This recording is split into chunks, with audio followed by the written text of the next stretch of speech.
This is Pet Life Radio. Let's talk pets. The DrCourtney Show is brought to you by Novavax Vaccines, essential protection for essential bonds.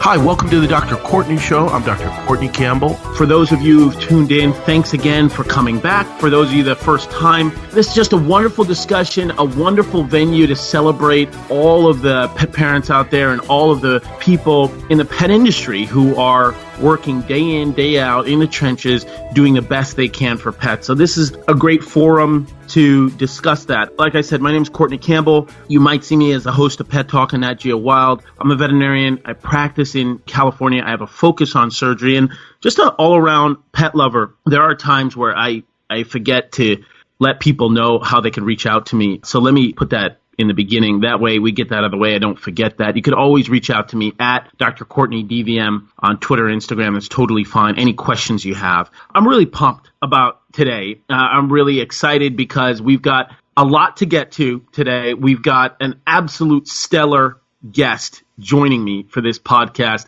It's going to blow your mind. I'm so excited about that. And we're going to devote this entire podcast to one question only. And that question, I know millions of people are asking themselves right now. Now you say, well, that sounds like a little bit of hyperbole. How do you know that millions of people are asking themselves this question? Because we know that there are about 78 million dogs in this country right now and about 85 million cats in the United States. Now, some of them are not owned. Some of them are not in homes. They don't have pet parents right now, but that's how many animals there are. And there are more dogs in the United States than there are actually children. So we know that there are people out there asking themselves one very crucial question about pets. Now, the question that we were asking ourselves, and I had to ask myself growing up, was, what is the perfect pet? How do you find the perfect pet for your household? Now, I know that there's people who are pet parents right now, they have been previously, or they're currently thinking about it. Now, how do I know they're thinking about it? Because I get that question a lot. Is like, hey, Dr. Campbell, how do I know what the best breed is for my household? How do I know what the best dog would be? Should I buy a dog? Should I go to the shelter? Should I adopt one? Older dog, younger dog? And then some of you are thinking right now, well, Dr. Courtney, there's more to inviting a pet into your home than just dogs and cats. And I couldn't agree with you more, because when I was growing up, my parents knew that having a pet was a huge responsibility. My mom's from the West Indies, my dad's from Connecticut, and they knew that even though we were calling and clamoring for a dog, they said, well, let's test out and see how responsible they actually are. So we actually had reptiles at first. We had Deshanti, who was a green animal, a green lizard. I'll never forget the look on my mom's face when we actually started bringing insects into the household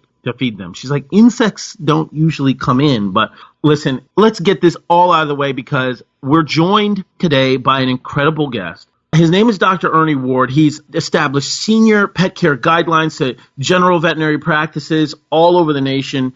He established drug monitoring guidelines. He's established extended vaccine protocols, one of the first and foremost innovators of that. He's a published author. He's been featured in over 30 media outlets, including Rachel Ray, NPR. Through all of that, he somehow finds a time to be a triathlete and do Ironman. So listen, he is, in a word, incredible. Dr. Ernie Ward joins us right now. Thanks, Dr. Ward, for joining the podcast. Hey, thanks, Dr. Courtney. It's great to be here. Oh, this is incredible. I'm so pumped and amped. Because you have been a champion for pets all throughout your entire career. One thing we do on this podcast is something called Set the Scene. So, Dr. Ward, do us a favor. Set the scene of a young Dr. Ward, and you're still young, growing up, and where did that passion for pets come from? What region of the country did you grow up in? Yeah, that's a great question, Courtney, and a good one to start with. I am from the South. I grew up in rural South Georgia. I was originally born in rural South Alabama, but I moved to South Georgia when I was a little child, as we like to say, knee-high to a grasshopper. Of course. I was born with the gene, and I think that there are really two categories of people that come into the veterinary healthcare professions. There are those that are born with it. I never had this dilemma, this decision. It was just what I always knew I would do. And I think there's another cohort of individuals that sort of find their way here through a variety of experiences, college, high school, a favorite pet or animal. But for me, it was just something I always wanted to do. There was a defining moment. I've written about it a lot. So if you guys Google around, why did Dr. Ernie become a vet, you can read the story. But it really boils down to growing up on a farm and witnessing the death of my first dog, Taco. He was allegedly killing a neighboring farm's chickens, and so he was blasted with a 12-gauge shotgun. Oh, my goodness. And so, that definitely catalyzed, crystallized, solidified my belief that being a veterinarian was my dream. And so here I am, 25 years of clinical practice later, still fighting the good fight with people like you. I did. Thanks so much for telling us that story, because I got to be honest with you, Dr. Ernie. I mean, we share that similarity. Through tragedy, we found hope, and through a sad situation, it reinvigorated our passion towards pets. My dog actually passed away when I was 14 during whelping, or for podcast listeners, that's, delivering babies, delivering puppies.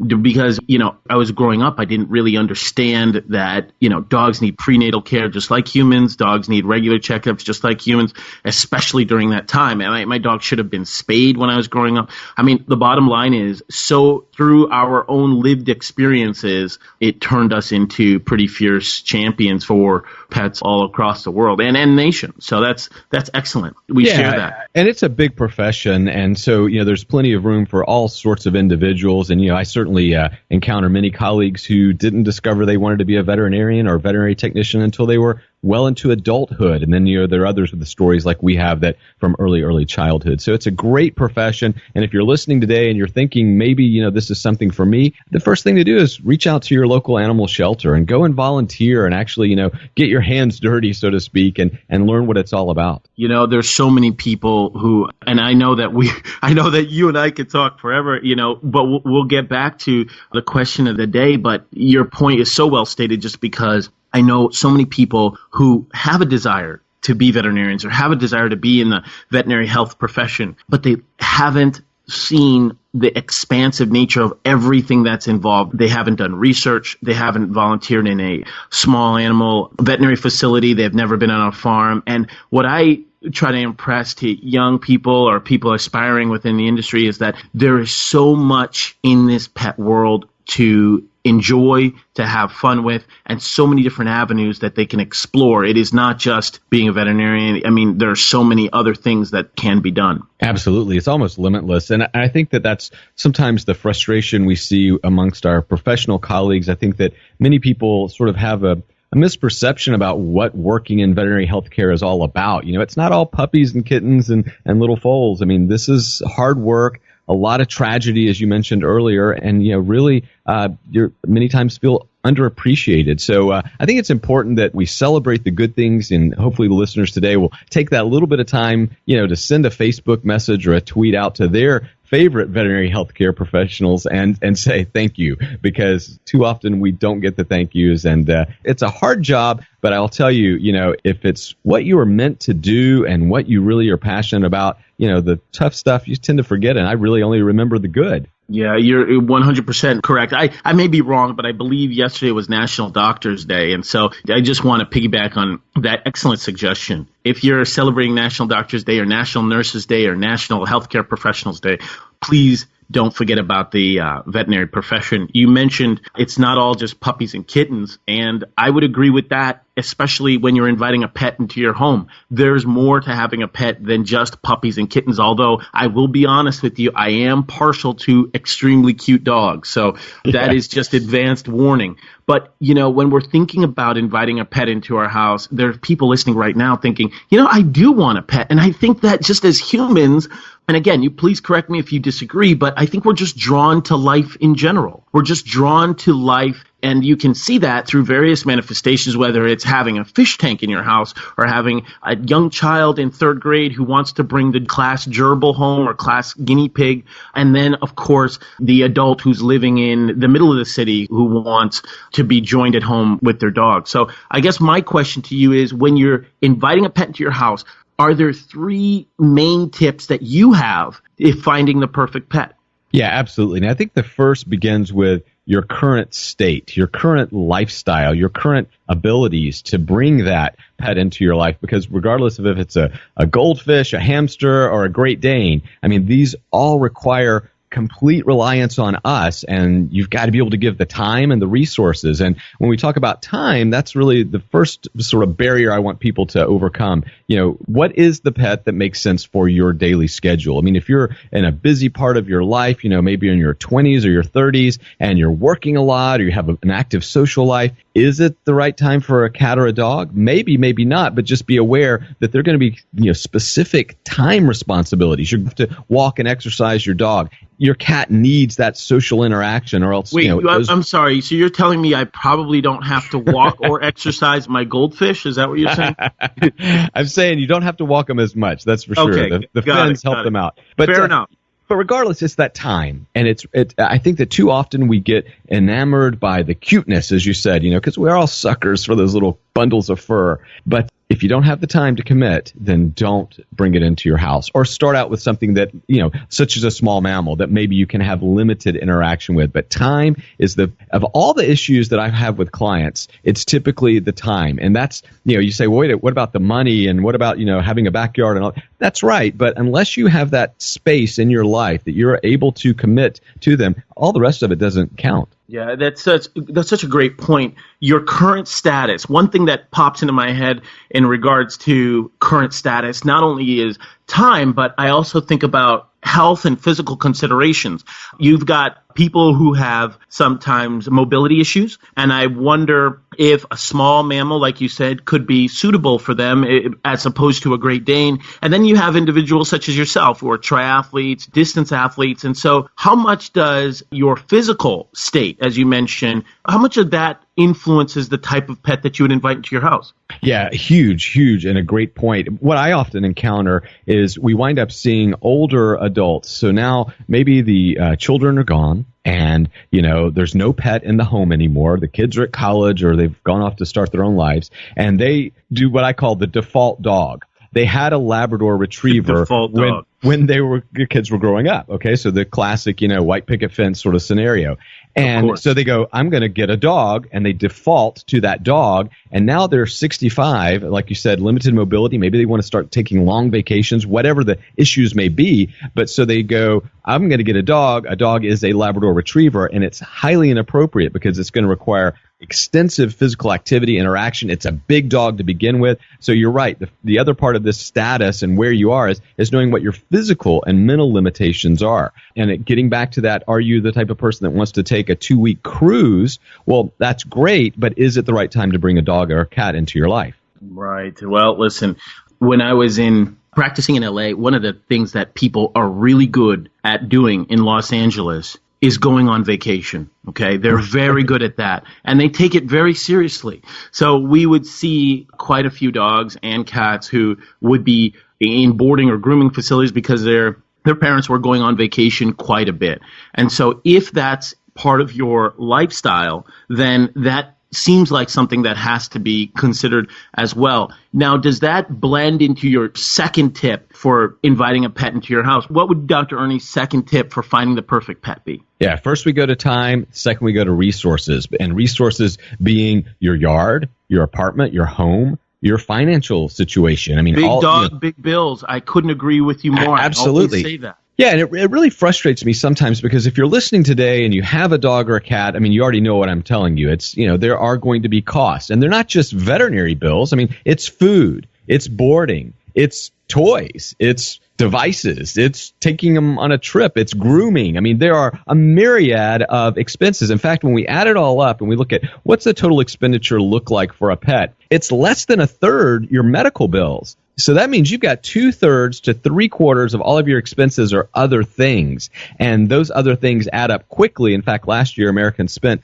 over $68 billion on those other things. So just be aware that there is an expense. And that doesn't mean that that's a barrier, because obviously, you can craft your own, toys, and you can be really creative with diet and so forth. But the reality is you're going to have to be able to afford this stuff. And that's where, we always start to talk about things like pet insurance. Does it make sense? And I would say, this is a great conversation to have around the dinner table and look at what your finances look like. And, if you can put away thousands of dollars in a banking account, savings account for your pet, medical emergency, that's great. But if not, you may want to look at things like pet insurance, because it could save your pet's life. So time, now resources. What does that backyard look like? You mentioned these big dogs, big bills. Well, it also means big resource, big walking, big playing. Do you have a large yard? Because if you don't, maybe a larger dog might not be the right fit for you. I've certainly seen, penthouse suite pets that have Great Danes, but it takes a lot of effort. So what does your actual, apartment look like, And people say, oh, I have an apartment that's perfect for a cat. Maybe, maybe not. In fact, I was recently counseling a young client, and she wanted a cat. She already had one, but she has 3 roommates in a 3-bedroom apartment. And I was like, wait a second. 1 is great and 1 is manageable, but 2, now we've got inner cat dynamics. So sometimes not all cats get together and work out, but we've got to double the litter boxes. We've got to make access for food and water. And you've got 2 other roommates who maybe aren't as cat crazy as you are. So again, look at all of those resources that are in your life. Do you have a car? Many people that live in big cities, that can be an issue with just getting your pet to wherever you need to get it to, the groomer, the veterinarian, the dog park. Do you have access to transportation that allows your dog or cat? That makes total sense, especially the resources aspect. When you talk about that, I say big dog, big bills, but you're right. Even small dogs, just in terms of their level of grooming and level of care that they need, can require a significant financial commitment. I do a lot of surgery, and that's my focus. And I'll be honest with you, I see a ton of French bulldogs, and I get it, because they're so good looking and they're really, really cute. But if you're listening right now, and you have an English bulldog or a French bulldog or any of those, brachycephalic breeds, those smoosh face breeds, you know what I'm about to say. And that is, they are like sports cars. They need finely tuning every weekend. They either need a medicated bath, or they may need, a procedure to help them breathe a little bit better, or they need some level of veterinary care, or some level of care that, unfortunately, some people, when adopting them, don't realize. Yeah, and Courtney, that's a great point. And, certainly we've used analogies like the sports cars for many of these types of at-risk breeds. But the reality, too, is if you're listening, don't expect that one surgery to correct the nares or the breathing, the upper airway breathing problems. Don't expect that one surgery to, completely solve your upper palate, your soft palate problems, because it's going to require, as Dr. Courtney said, some fine tuning. And typically these breeds are in there a lot for tuning. Yeah, wow, this is fantastic. Listen, I don't want to stop, but I actually have to. When we come back on the flip side, I want to talk to you about your 3rd tip to having a perfect pet. Will you stay with us? You bet. All right, we'll be right back, right after these messages. Sit, stay. We'll be right back after a short pause. Well, 4 to be exact. Joyce Deckard is the founder and director of Our Little Bit of Heaven, an animal rescue and sanctuary that is no-kill and canine specific. Our Little Bit of Heaven takes in unwanted dogs, and we vet them, house them, and we take care of them so that they can find loving adoptive homes and families. You can visit our website, bitofheaven.org, to learn more about our programs and ways that you can help us. We run 2 foster programs, including the Forever Foster Program, where you provide the home and we provide the supplies for your foster dog. We can also use help with medical and vet expenses, as well as with supplies to keep our dogs happy and healthy. We are also looking for foster homes so that our dogs can understand what a loving home feels like as they get ready for adoption. And of course, you can view our dozens of adoptable dogs at bitofheaven.org to add a new member to your family. No support is too small, and we are entirely funded by donations and fundraisers.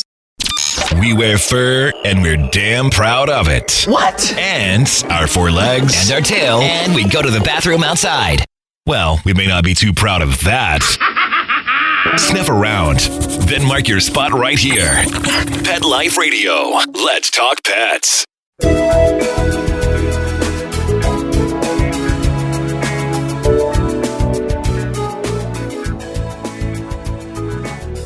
We're back, man. I'm just so pumped and excited about getting a chance to talk to Dr. Ernie Ward. He's joining us today. He's talking about his 3 perfect tips or best tips for getting the perfect pet into your household. So we've already talked a little bit about time, making sure that you understand your current status, whether it, time status, your health status, and also talking about resources. And we're not just talking about finances here. We're talking about your environment and what environment that pet will be coming into. So it's not just, do you have the resources? It's, are those resources ideal for the pet that you're bringing in? We've crossed all species. We've talked about dogs, cats. We've even mentioned small mammals, which we absolutely cannot understate how happy they have made many pet parents out there. But now Dr. Ernie is going to transition to our 3rd tip for finding the perfect pet. Dr. Ernie, what is your 3rd tip for finding the perfect pet?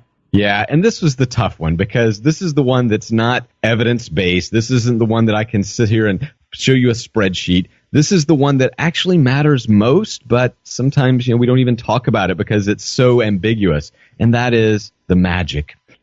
People often say, what's my favorite pet? And that's an impossible question to answer because, some people are dog people, some are cat people, some are goldfish people, some are horse people. I mean, what is that magical connection that you get whenever you are in the contact with these other species? Like for me, if you put me in a room with a dog or a cat, really doesn't matter because I'm kind of an equal opportunity lover, it just makes my day. I just get a charge, a jolt. It just makes my blood pressure drop, my cortisol evaporate. I feel better. I think you just created a new hashtag, equal opportunity lover, man. So that's fantastic. But then there are other species that, while I may love and admire and respect, I don't get the same magic, that same connection. And that's where people have to sit down and really look at, what is happening there. There is love at first sight. I think many times, those of us that work in the shelter community can tell you sometimes we're nervous around that because, if you're going to adopt or get any type of animal, I have a 2-date minimum rule. And that is, 2 dates. So you go to the shelter the first time, that magic hits you. That's great. But we've all been there on those first dates back in college or high school where that was the love of your life. This is the person you're going to spend the rest of your days with. And then the next date, you're like, maybe not so much. So Right. That second date is really what I impress upon, potential prospective pet owners to go back and see that. But that magic still is there. And you know who you are. If you're listening today, you probably already said, I'm a cat person. Yeah, I totally get what he's saying with the dogs. Whatever you are, you know what you are. And that's the part that I can't, I don't even try to interfere with that. I mean, I have people bring to me a wide variety of pets, and the bird people, right? I mean, they come in and I've always struggled with my relationships with birds. Like I respect the species, love the species, and quite frankly, I'm pretty good at dealing with the medical aspects of that species, but it doesn't give me that magic. But you know what? You know what, Dr. Ernie? You will have, especially for the talking birds, you will have 80 years to develop that magic between them, Yeah. And I don't think a lot of people realize that when they get these birds, especially the parrots and the birds that can talk, they live a long time. Yeah, so follow your magic, follow your passion when it comes to selecting that perfect pet. And, don't even let people sway you. You're a cat person. You're a dog person. You're a bird or a horse or whatever person. That should be the really the foundation. And then you look at your time. Then you look at your resources. And then you let the magic happen. And now, unfortunately, I want to talk to you about something that's a little bit tragic, and that is relinquishment. And when it just doesn't work out, you get a pet parent who well-intentioned, they want to do the right thing, and for some reason, it's just not a good fit. We know, depending upon the resources the source that you read, about 20% of pets are relinquished or brought back to the shelter. I guess my question to you, Dr. Ernie, is in your experience, what is the single biggest factor that leads to it just not working out? Yeah, it's the love at first sight. It's not taking the time to do the due diligence to come back for the second date. It's that impulse adoption. That's really where I see most of the problems. They take this cute, cuddly, warm, loving furball home, and then 3 months later, it's got gnashing teeth and it smells bad and it's, urinating on the rug. And they're not prepared for that. They're not prepared for time. They don't have the resources. And quite frankly, the magic has already dissipated. So for me, when I look at why do dogs and cats wind up back in the shelter, back in the foster system, it's typically because somebody did make a bit of a rushed decision. I find the people that are a little more due diligent, that take their time, they wind up landing and making the right decision. However, there also is one other cohort that we need to talk about, and that is, there are pets that just, for whatever reason, they don't work out in your home. Just like, some people, we just can't get along with them. It's just not going to fit. Even though we've done everything possible to prepare and make the right decision, it still doesn't work out. And that's, you should not feel guilty for that, but you should now really take a vested interest in making sure that pet is placed in a proper, home. Because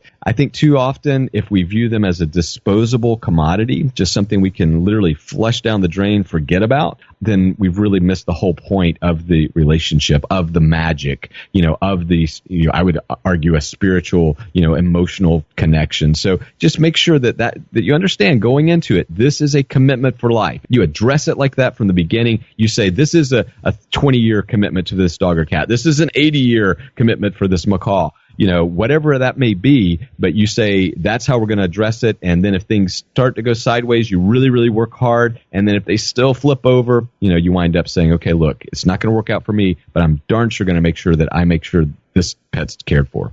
No, I love that. I'll be honest with you. I mean, I love the way that you describe the relationship that we have, that human-animal bond, because I actually describe it and I use the exact same word, which is magic, because, obviously when we meet somebody, we can connect with them or not immediately connect with them because we kind of know it. We know that they're the same species. It's a human being. But technically interacting with a different species, we don't speak the same language. We have a totally different set of instincts. You can make an argument that technically we're not even supposed to get along, but we do, and we live in harmony, and dogs and cats love us, and other pets love us. And that, I think, is the true nature and the true magic of that human-animal bond, is that we're speaking a totally different language, but yet we understand each other. And I think that the way that you put it is absolutely perfect. One last thing, and listen, I want to keep you, but I know you got to go. I wanted to ask you about one critical factor, and that is patience. I find that when you adopt a new pet into your household, you may not see their true personality for at least a few months. And I've heard this many times. It's that, when I first adopted my dog, he just seemed so nervous and I wasn't sure. And then after a while, it's like he came out of his shell. Would you advocate that as well to new pet parents out there, that just give the dog or cat or whatever pet that you're bringing in, just give him time? Absolutely. And you have to be aware that there are developmental stages that your dog or cat or horse or bird is going through that are normal and natural. And so while we would like to sometimes hurry things along and say, wow, come on, dog, get potty trained quickly, or cat, why are you still having accidents in the house? I mean, whatever those issues are, remember, it does take time. Personality is shaped over, quite frankly, not even months, but years. And just look back at the pets that you've shared your life with in the past, and you kind of probably had a different relationship at year 1 or 5 than you did at month 3 or 4. So just be aware that, again, personality is shaped with experiences, it's shaped over time, and it's certainly shaped largely by our love and interaction. Oh, time and our love and interaction. This is perfect. Dr. Ernie, listen, I feel like I could talk to you forever, and I know we could, You're fantastic. I know we share that. I'll leave with one. I want to leave your listeners with one quick tip, though, when you are considering bringing this perfect pet into your lifestyle, and that is the routine. You need to establish rituals, daily, sort of timelines of what they can expect, because the one thing that animals differ from humans is they're not really good at surprises. And when you throw a surprise in there, like suddenly we change where you were feeding you, or what time we were feeding you, or when we go for a walk, or what, they don't do well, because this is confusing to them from an evolutionary standpoint, because they're like, wait, is this a threat? Is this going to change the way I should be eating or drinking or interacting? So really, before you get to that step of bringing that pet in, make sure you've got that time to devote to the rituals, to the routine, that you actually have a plan. Now you've got those resources. Then the magic really can happen. But the importance of a daily routine, especially with dogs and cats and horses, cannot be understated. So that's the last little tip I want to leave your listeners with today, and that is routine and rituals count, and they will really help you bond with your pet in a much more meaningful fashion. Thank you so much, Dr. Ernie. I mean, listen, I think we covered so much ground, but I know anybody who's listening today,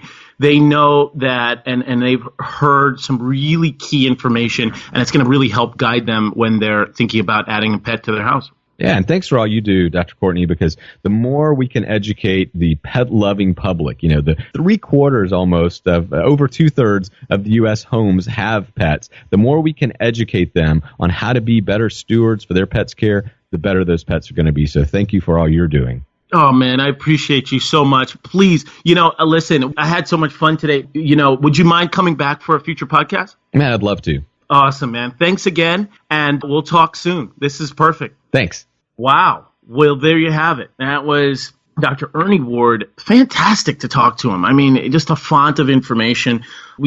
We covered a lot of ground, the 3 tips, to finding that perfect pet. And of course, we could probably generate 10 tips, but he did an awesome job just boiling it down. I mean, listen, he talked about time, the resources, and that magic. He even delved into that 2-date requirement, and then the routine. And I agree with you, dogs, they just, and cats and pets, they just have that internal chronometer, that clock, and they know what's happening every single second of the day, and so you got to keep it consistent. But what I love the most is that he talked about the intersectionality between those 3 tips. So it's not just, do you have the time? Do you have the resources? Do you have that magic? He's saying, think about your time and how that interacts with your resources so you can find the magic. And then with that magic, you can actually develop the routine. So I love that. And one thing I cannot, I didn't want to belabor the point, but I talk about this all the time. Definitely have a conversation about veterinary pet insurance. It changes the calculus and the dynamic